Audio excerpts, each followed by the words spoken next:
Good morning, ma'am. Good morning, classmates. I am Liza Castaneda, and I will be reporting differentiated instruction. So, first, let's define differentiated instruction. Differentiating instruction may mean teaching the same material to all using of a student's variety of instructional strategies, or it may require the teacher to deliver the lessons at varying levels of difficulty based on the ability to each student. So in here, the teacher use a same materials in teaching, but she may use different strategies to teach the student with different abilities and learning style to meet the individual needs of every student. The intent of differentiating instruction is to maximize each student's growth and individual success by meeting each student he or she is and assisting in the learning process. So, differentiated instruction is a process to approach teaching and learning for students of differing abilities in the same class. Differentiated instruction aims to improve learning outcomes. With this, they will be able to concentrate and improve their learning outcomes. You have to conduct activities that allow students to participate in a better understanding of the concept. Next is increased engagement. So, it is important to engage them for long periods of time by taking classes that are fun and interesting. Next is inspire a love of learning.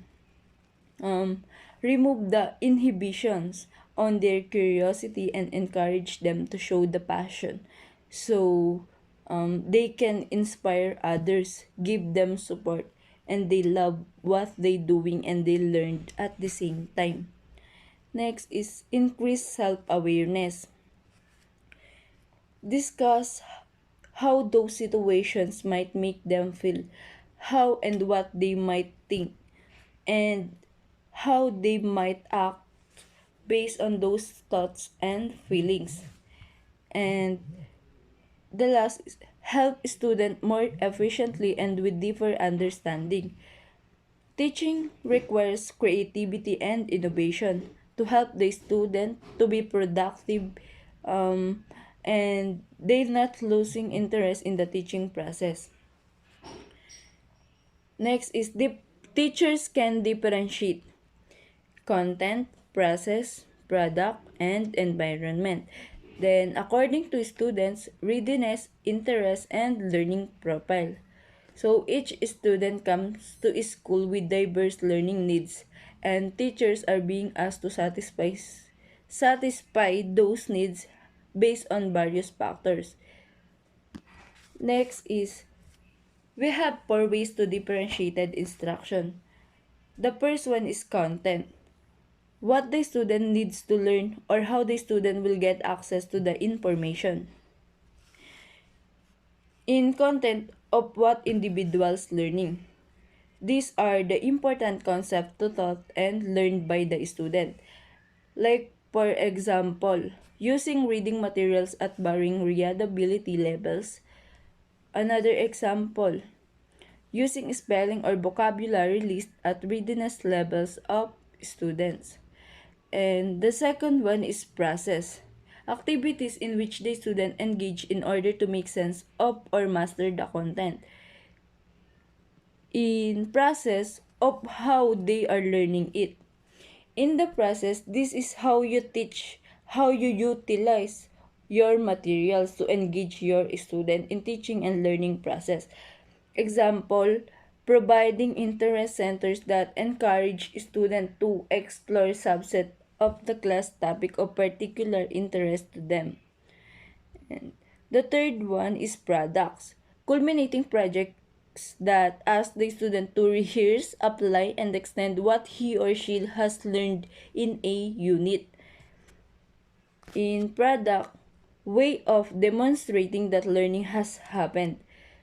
Like, like for example, giving students options of how to express required learning.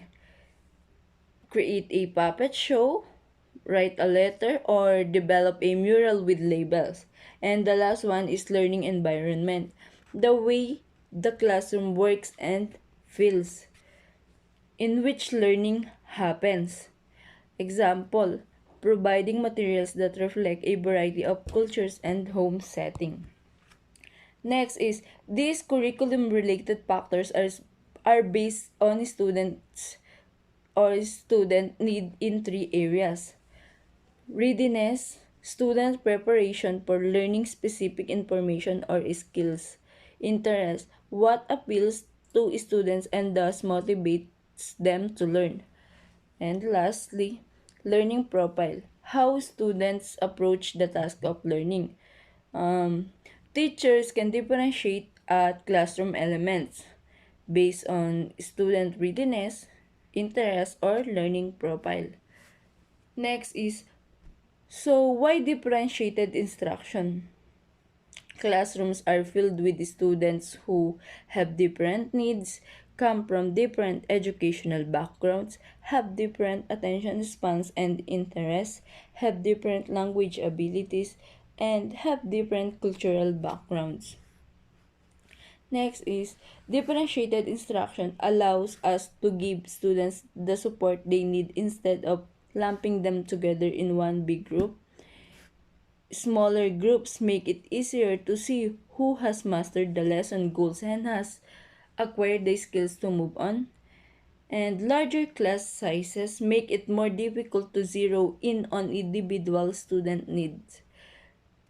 In here, that it seems easier to teach the child when using differentiated instruction. Next is, content may be modified for students who need additional practice with essential elements before moving on.